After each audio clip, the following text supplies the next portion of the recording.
नमस्कार प्रिय दर्शकों, एक बार फिर आपका स्वागत है। प्रिय दर्शकों, आज फिर एक नई कहानी, एक नया वीडियो लेकर के हम हाजिर हुए हैं। आज की जो कहानी है, आज का जो प्रसंग है, ये बड़ा ही ज्ञानवर्धक है, बड़ा ही मोटिवेशनल है।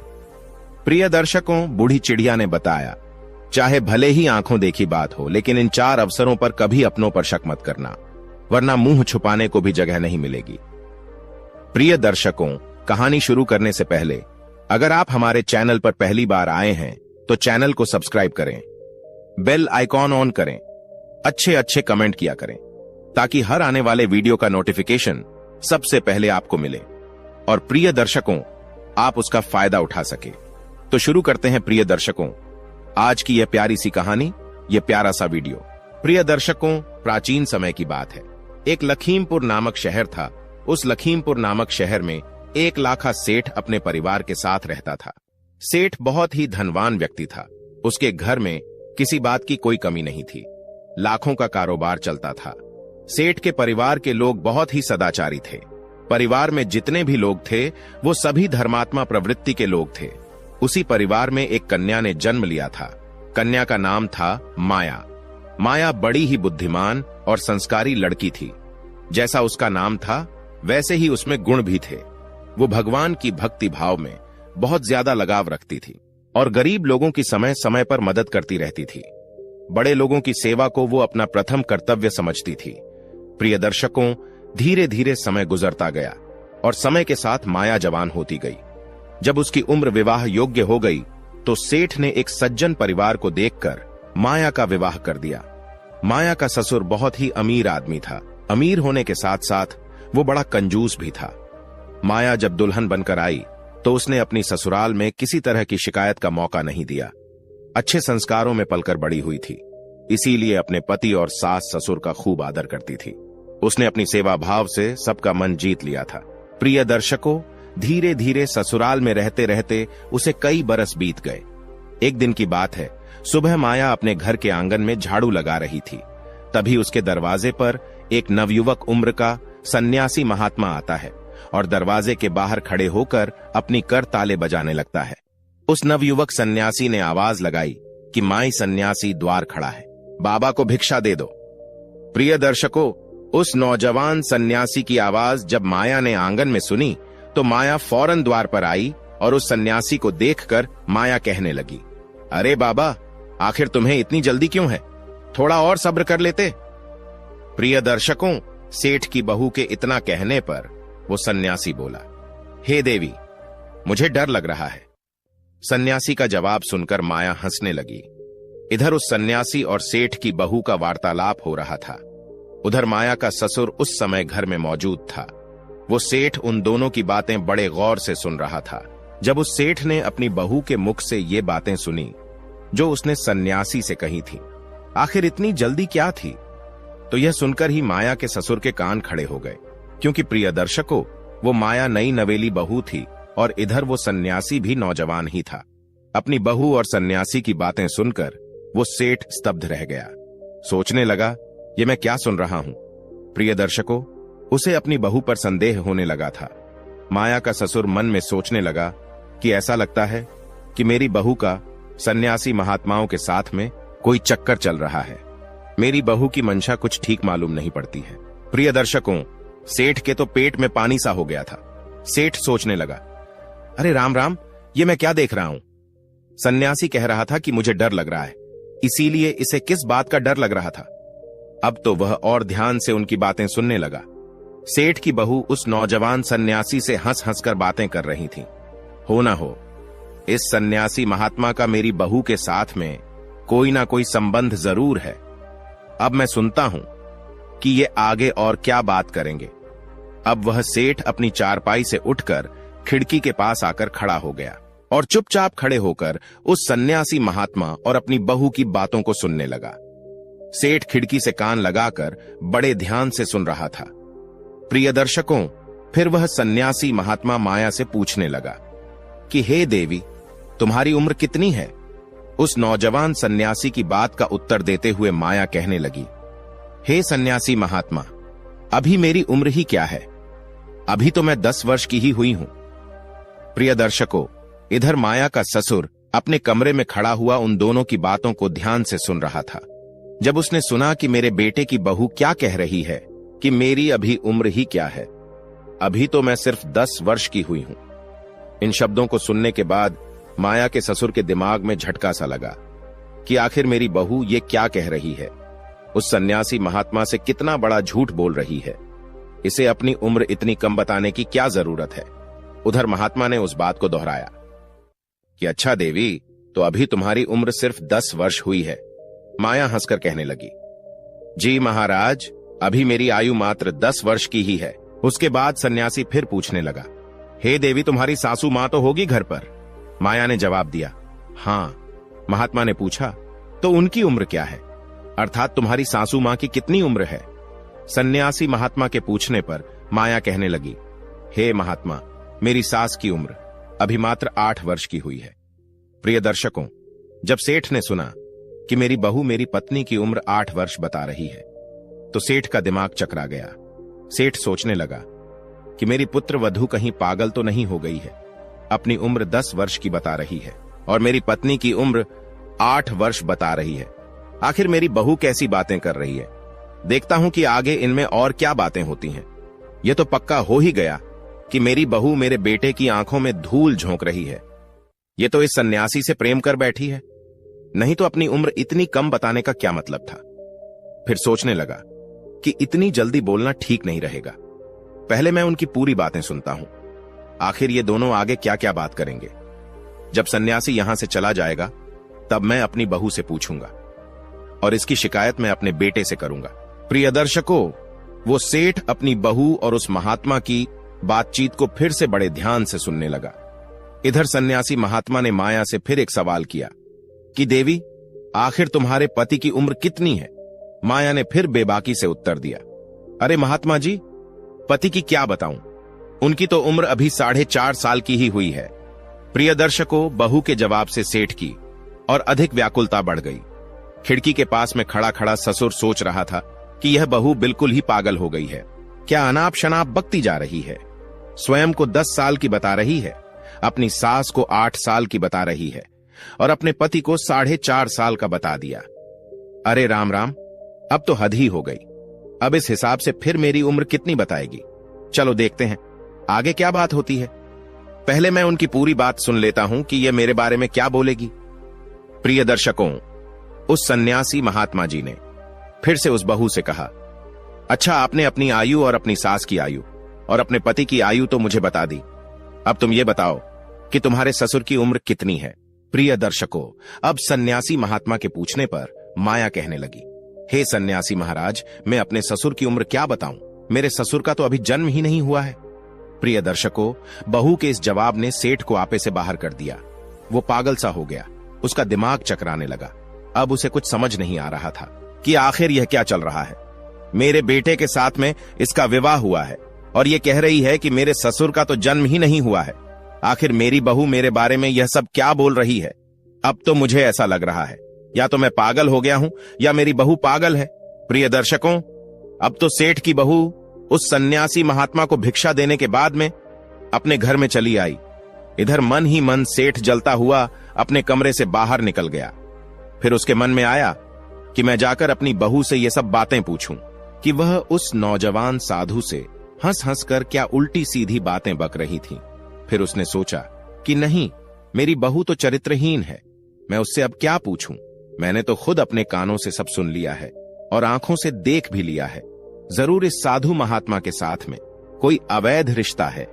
मेरी बहू ने तो हमारी नाक ही कटा दी। अब मैं इसे अपने घर में नहीं रखूंगा। मैं यह बात पंचायत के सामने रखूंगा। पंचायत में पंचों के सामने ही मैं अपनी पुत्रवधू से सवाल करूंगा। अब तुम मुझे इसे पुत्रवधू कहते हुए भी बड़ी घिन आ रही है। सेठ ने तुरंत माया के मां बाप के घर खबर भिजवा दी कि जैसे भी हो वैसे ही सीधे तुरंत चले आएं। प्रिय दर्शकों, ऐसा विचार करने के बाद वो सेठ अपने घर से निकलकर बाहर चला गया और घर से निकलने के बाद में सीधे पंचों की टोली में पहुंच गया। सेठ को आता देखकर पंचों ने पूछा, सेठ जी, आज इधर आने का क्या कारण है? आज तो आप बहुत परेशान दिख रहे हो, कोई बात हो गई क्या? पंचों के पूछने पर दुखी होता हुआ सेठ कहने लगा, पंचों, आज मैं किसी को अपना मुंह दिखाने लायक नहीं रहा। मेरे बेटे की पत्नी तो बहुत बड़ी चरित्रहीन निकली। इसके साथ साथ वो इतनी बड़ी झूठी और मक्कार हैं कि मैं आपको बता भी नहीं सकता। हे पंचो, अब मैं अपनी बहू से छुटकारा पाना चाहता हूं। मैं तो जैसे तैसे करके वहां से बचकर आया हूं, नहीं तो आज मैं अपनी बहू की बातें सुन सुनकर पागल हो जाता।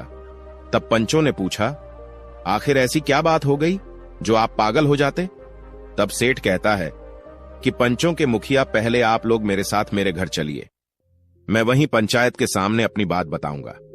प्रिय दर्शकों, अब तो सेठ के बार बार आग्रह करने पर सभी पंच सेठ के साथ चल दिए। इधर पंच लोग सेठ की चौपाल में पहुंचते हैं। उधर माया के माता पिता भी आ चुके थे। सेठ ने अपनी चौपाल पर पंचायत बैठा दी। सभी लोग सेठ के द्वार पर इकट्ठे हो गए। माया के माता पिता भी वहां बैठे हुए थे। इधर पंचों ने सेठ से कहा, सेठ जी, आखिर ऐसी कौन सी बात है जो आप अपने घर पर पंचों को बुलाकर लाए हो? किसी समस्या को लेकर पंचायत होनी है क्या? सब लोग तुम्हारे घर पर आ चुके हैं, अब बताओ आखिर क्या बात है? तब सेठ ने कहा, पंचों, अब मैं अपनी पुत्र वधू माया को पंचायत में बुलाना चाहता हूं। सबसे पहले आप मेरी बहू को बुलवाएं, मैं अपनी समस्या उसी के सामने रखूंगा। प्रिय दर्शकों, अब तो पंचायत का आदेश मिलते ही तुरंत माया को बुलाया गया। जब सेठ की बहू आ गई तो फिर पंचों ने कहा, हे सेठ जी, अब तो आपकी बहू भी आ गई है, अब तो आप बताओ आखिर कौन सी बात है? आखिर तुम्हारी बहू ने ऐसा क्या कर दिया जो तुम इतने दुखी हो गए? तब सेठ कहता है कि पंचों, आज सुबह जब मैं सोकर उठा तो मैंने कुछ ऐसा देखा जिसे देखकर और सुनकर मैं बड़ा दुखी हूं। मैंने देखा कि मेरी बहू आंगन में झाड़ू लगा रही थी।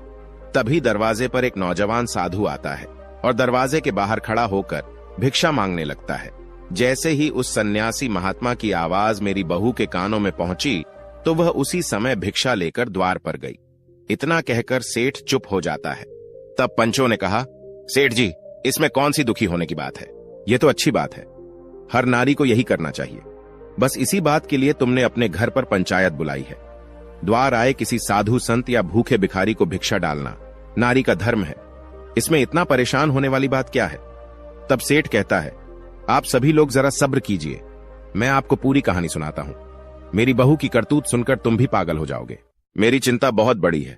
यदि बात छोटी सी होती तो मुझ पर कोई फर्क नहीं पड़ता।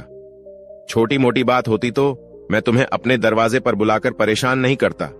बात बहुत गंभीर है और उसका निर्णय सिर्फ पंचायत ही कर सकती है। पंचों ने कहा, ठीक है सेठ जी, आपकी बातें सुनकर तो ऐसा लग रहा है जैसे कोई बहुत बड़ी बात नहीं है। सेठ बोला, अरे नहीं, जिस बात को लेकर मैं इतना चिंतित हूं, यदि वह बात आप भी जान लोगे तो आप मेरी परेशानी समझ जाओ। तब पंचों के मुखिया कहने लगा, सेठ जी, इतनी देर से आप हमें गोल गोल घुमा रहे हो, साफ साफ क्यों नहीं बताते कि बात क्या है? तब सेठ कहता है, देखो बात यह है कि मेरे द्वार पर भिक्षा मांगने एक नवयुवक उम्र का सन्यासी आया तो मेरी बहू को चाहिए था कि वह चुपचाप ले जाकर उसे भिक्षा दे देती। उससे बातचीत करने की क्या जरूरत थी? और बातचीत भी की कि उसने ऐसी बातचीत की, यदि उस बात को तुम लोग सुनोगे तो तुमको भी लगेगा कि मेरी बहू ठीक नहीं है। फिर आपको पता लग जाएगा कि मैंने यहां पंचायत क्यों बुलाई है। अब ये बात आप मेरी बहू के मुंह से ही सुनिए कि मेरी बहू और उस नौजवान सन्यासी में क्या बातचीत हुई थी। प्रिय दर्शकों, सेठ ने जब इतनी बात कही तो उसकी बहू कहने लगी, पिताजी, बताने के लिए तो मैं भी बता सकती हूं कि मेरे बीच और उस महात्मा जी के बीच में क्या बातचीत हुई थी, लेकिन पिताजी, घर में पंचायत आपने बुलाई है, इसलिए पहले आपका अधिकार बनता है कि आप ही बताएं। उसके बाद मैं आपका प्रत्येक सवाल का जवाब जरूर दूंगी।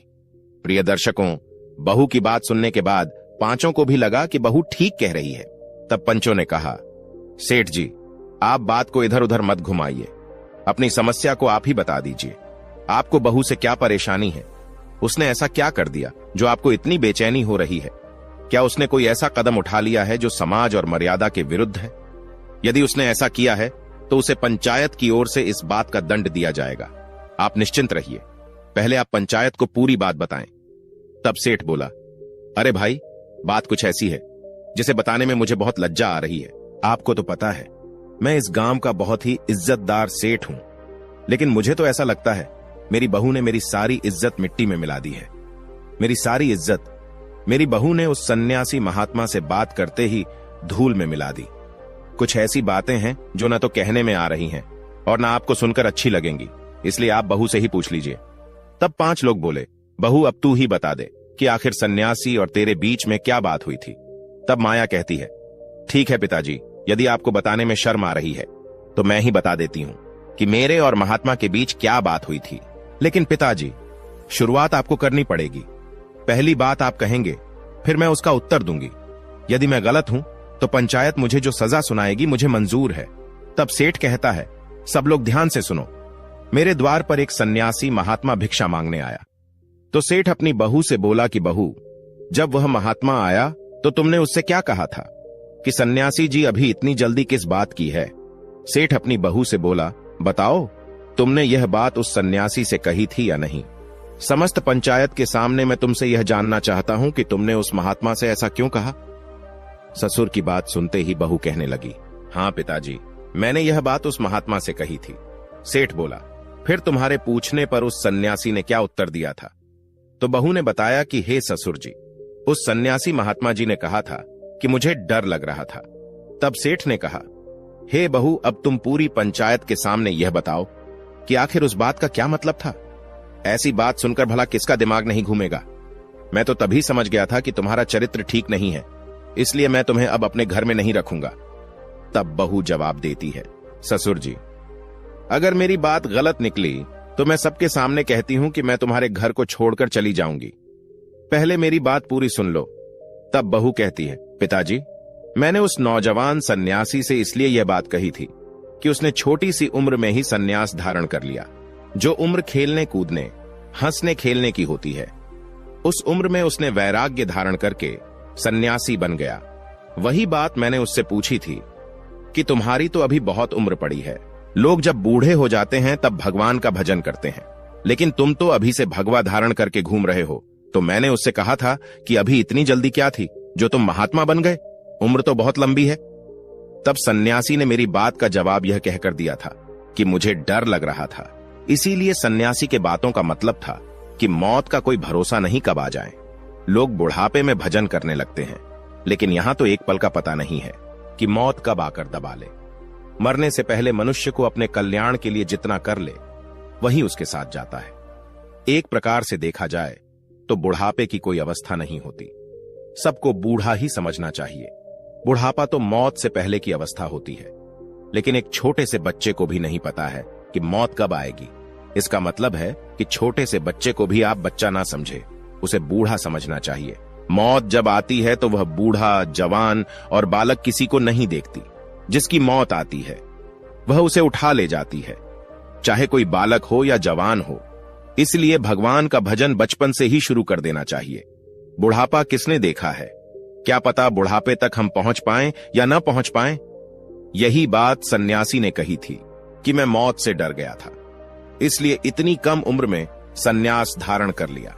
पता नहीं मेरी जिंदगी का अंत कब हो जाए, न जाने कब मेरी सांसें थम जाएं।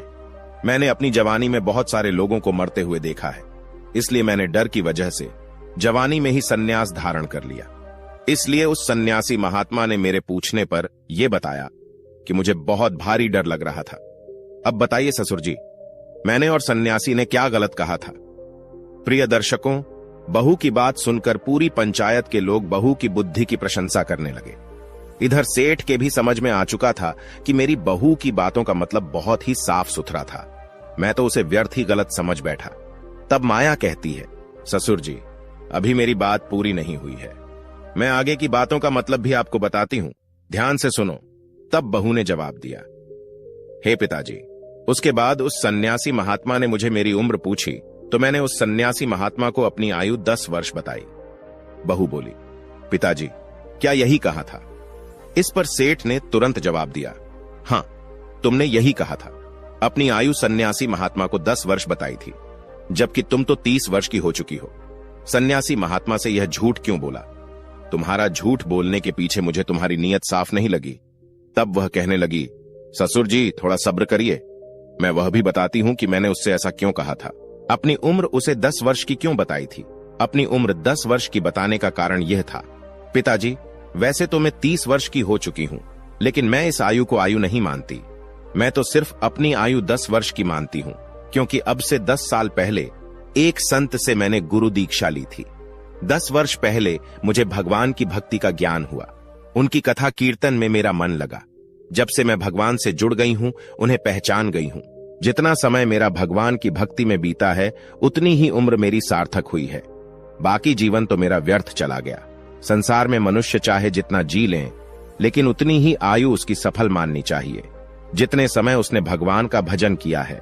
बाकी उम्र में तो उसने पशुओं की तरह जीवन जिया है, खाया है, सोया है और भोगों में रत रहा है। ये काम तो पशु भी करते हैं। इस उम्र को व्यर्थ समझना चाहिए। मैं 10 वर्ष से सत्संग से जुड़ी हूं, इसलिए मैंने अपनी आयु उस संत को 10 वर्ष बताई थी। अब आप बताइए मैंने उसे क्या गलत कहा? प्रिय दर्शकों, बहू का यह भी जवाब सुनकर सेठ निरुत्तर रह गया। उसे कोई जवाब नहीं आया।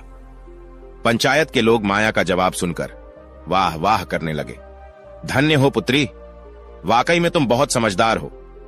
तब सेठ कहने लगा, हे बहू, तुमने अपनी आयु 10 वर्ष बताई, यह तो बात समझ में आती है, लेकिन तुमने अपनी सास की उम्र भी 8 वर्ष ही क्यों बताई?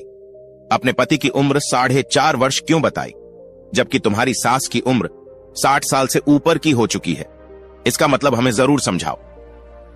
प्रिय दर्शकों, तब सेठ की पुत्र वधू कहने लगी, हे ससुर जी, अब आप मेरी बात बड़े ध्यान से सुनिए। सन्यासी के पूछने पर मैंने ऐसा क्यों बोला था?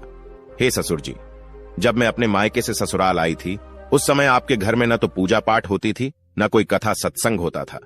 लेकिन मेरे कहने पर सासू मां उस दिन से सत्संग में जाने लगी, भगवान के भजन सुनने लगी और भगवान का भजन कीर्तन भी करने लगी। और उन्हें भजन कीर्तन करते हुए, सत्संग को सुनते हुए, भगवान का पूजा पाठ करते हुए 8 साल का समय हो गया है। इसलिए सन्यासी महात्मा के पूछने पर मैंने उन्हें बता दिया कि मेरी सासू मां की उम्र 8 वर्ष की हुई है। अब बताओ पिताजी, मैंने क्या गलत बात कही? बहू की बात सुनकर सेठ बोला, अच्छा तो ये बात थी, मैं तो तुम्हें पागल समझ रहा था। माया बोली, पिताजी, इसी हिसाब से मैंने अपने पति की आयु बताई थी, 4.5 साल, क्योंकि ससुर जी 4.5 साल पहले हमारी सासू मां के घुटने का इलाज हुआ था और उस समय उनसे चला नहीं जाता था। तब मेरे पति ही मुझे और सासू मां को मंदिर तक लेकर जाते थे। इसी बहाने से उन्हें भी भगवान के दर्शन हो जाते थे। धीरे धीरे उनकी रुचि भगवान की भक्ति में बढ़ गई। इसीलिए ऐसा समझ लो कि मेरे पति का भी उस दिन जन्म हो गया था। इस वजह से मैं सन्यासी महात्मा के पूछने पर अपने पति की उम्र 4.5 साल बताई थी। और पिताजी, अंत में बात आपकी, तो मैं आपके लिए इसलिए बताया था कि उनका जन्म नहीं हुआ है, क्योंकि पिताजी जिस दिन से मैं ससुराल में आई हूं, तब से मैं देख रही हूं कि न तो आपने किसी से दीक्षा ली है और न ही कभी भगवान के मंदिर में कथा कीर्तन में जाते हो। और तो और आज तक आपने अपने हाथों से किसी प्रकार का कोई दान भी नहीं किया है, कोई पुण्य का कार्य नहीं किया है। आप धर्म कर्म से बिल्कुल दूर रहे हो। इसलिए मैंने आपको बोला था कि आपका अभी जन्म नहीं हुआ है। आपने अपनी जिंदगी में कभी 2 रुपए का दान नहीं किया है। तब सेठ कहता है, हे बहू, मैं पूरे दिन दुकान पर बैठा रहता हूं, व्यापार में लगा रहता हूं। मुझे पूजा पाठ करने का, कथा कीर्तन सुनने का समय ही नहीं मिल पाता है।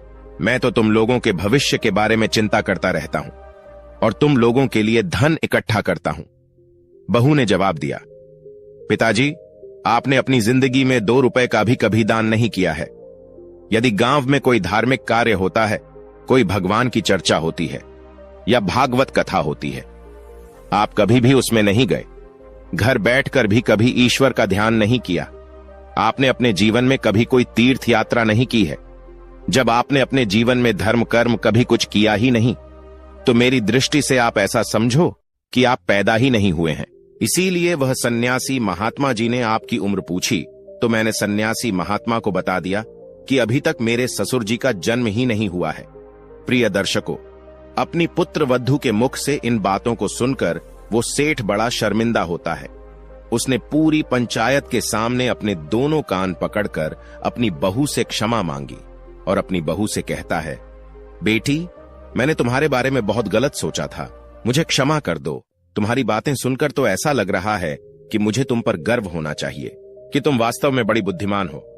प्रिय दर्शकों, इसके बाद सभी पंचों से हाथ जोड़कर सेठ ने माफी मांगी और अपनी पुत्र वधू को लेकर घर के अंदर चला गया। घर आने के बाद सेठ ने अपनी पुत्र वधू से कहा कि पुत्री, आज तूने मेरी आंखें खोल दी। वास्तव में मेरा अभी तक जन्म नहीं हुआ है, अब मैं भी जन्म लेना चाहता हूं। ससुर की इतनी बात सुनते ही बहू कहने लगी, ससुर जी, यह तो बहुत ही अच्छी बात है, जब जागो तभी सवेरा। ये भी बहुत बड़ी बात होती है कि बुढ़ापे में ही सही कम से कम भगवान से तो जुड़ गए, वरना तो लोग पूरा जीवन निकाल देते हैं, खाने सोने में कभी भगवान का भजन नहीं करते। प्रिय दर्शकों, अगले दिन सेठ ने अपने मुनीम को अपने पास बुलाया और मुनीम से कहा कि मुनीम जी, हमारे गोदाम में जो बचा हुआ पिछले साल का अनाज पड़ा है, वह अनाज खराब हो चुका है। जो अनाज आज तक किसी व्यापारी ने नहीं खरीदा है, वह सारा अनाज बोरियों में भरवाकर बाहर निकलवा लो। उस अनाज को मैं गरीब और असहाय लोगों को दान में दूंगा। अब मैं अपनी बची हुई जिंदगी में अपने हाथों से खूब पुण्य का कार्य करना चाहता हूं। प्रिय दर्शकों, इस प्रकार सेठ के मुनीम ने पिछले साल का वह अनाज बोरियों में भरवाकर सेठ के दरवाजे पर लाकर रख दी। बारिश में भीगने की वजह से बेकार हो चुका था। सेठ ने सोचा कि इस बेकार अनाज को ही गरीबों में दान कर दूं। प्रिय दर्शकों, जैसे ही खराब गेहूं की बोरियां घर पर पहुंची तो उन बोरियों से बदबू आ रही थी। बदबू की वजह से सेठ की पुत्रवधू घर से निकलकर बाहर आई। माया ने घर के बाहर जाकर देखा कि खराब गेहूं की बोरियां भरी हैं। इस पर माया ने अपने ससुर से पूछा कि पिताजी, आपने यह अनाज की बोरियां किसके लिए मंगाई हैं? तब सेठ बताता है, बहू, कल आपने मेरी आंखें खोल दी थीं। तुमने मुझे बता दिया था कि मैंने अभी तक जन्म नहीं लिया है, इसलिए कल से मैं भी दान पुण्य के कार्य करूंगा। इसलिए मैंने मुनीम से कहकर अपने गोदाम से यह गेहूं की बोरियां मंगवाई हैं। माया अपने ससुर की मंशा को समझ चुकी थी कि मेरे ससुर यह सड़ा हुआ दुर्गंध अनाज गरीबों को खिलाना चाहते हैं। प्रिय दर्शकों, माया बहुत समझदार थी। वो तो वहां से घर के अंदर चली गई और मन में सोचने लगी कि मेरे ससुर जी सुधरे तो हैं, लेकिन अभी पूरी तरह से नहीं सुधरे हैं। अब मुझे कुछ ऐसा करना चाहिए कि मेरे ससुर को अपने किए का ज्ञान हो जाए। काफी सोच विचार के बाद माया ने उन सड़े हुए गेहूं में से कुछ गेहूं निकाले और उन्हें कूट पीसकर उनका आटा बना लिया। फिर उस आटे की रोटियां बनाई। शाम को जब माया का ससुर भोजन करने के लिए आया तो माया ने उसे आटे की बनी रोटियां अपने ससुर को परोस दी। प्रिय दर्शकों, जैसे ही सेठ भोजन करने को बैठा तो सड़े हुए अनाज की रोटियां खाकर वह एकदम से उल्टी करने लगा और रोटियों से दुर्गंध आ रही थी। सेठ गुस्से में आकर चिल्लाने लगा, कहने लगा, बहू रानी, आज तुमने कैसी रोटियां बनाई हैं? आज तो रोटियों में से दुर्गंध क्यों आ रही है? मेरा सारा मुंह खराब हो गया। माया ने रसोई से ही पूछा, क्या बात है पिताजी? तो सेठ कहने लगा, बहू रानी, आज आपने कैसी रोटियां बनाई हैं? इस रोटी को खाते ही मुझे उल्टी आने लगी। आज तुमने कैसा भोजन बनाया है? ससुर की बात सुनकर बहू रसोई से बाहर निकलकर आई और कहने लगी, ससुर जी, मैंने तो ठीक वैसी ही रोटियां बनाई हैं जैसे मैं रोज बनाती हूं। तब सेठ बोला, नहीं नहीं बहू, जैसी तुम रोज रोटियां बनाती हो, आज वैसी नहीं बनी है। आज तो इस भोजन में बहुत दुर्गंध आ रही है। कहीं कोई जीव जंतु, कोई कीड़ा मकोड़ा तो नहीं गिर गया? तब माया कहती है, नहीं ससुर जी, मैंने तो अभी अभी अनाज पीसकर ताजी रोटियां बनाई हैं। सेठ बोला, तुमने कौन से गेहूं की रोटियां बनाई हैं?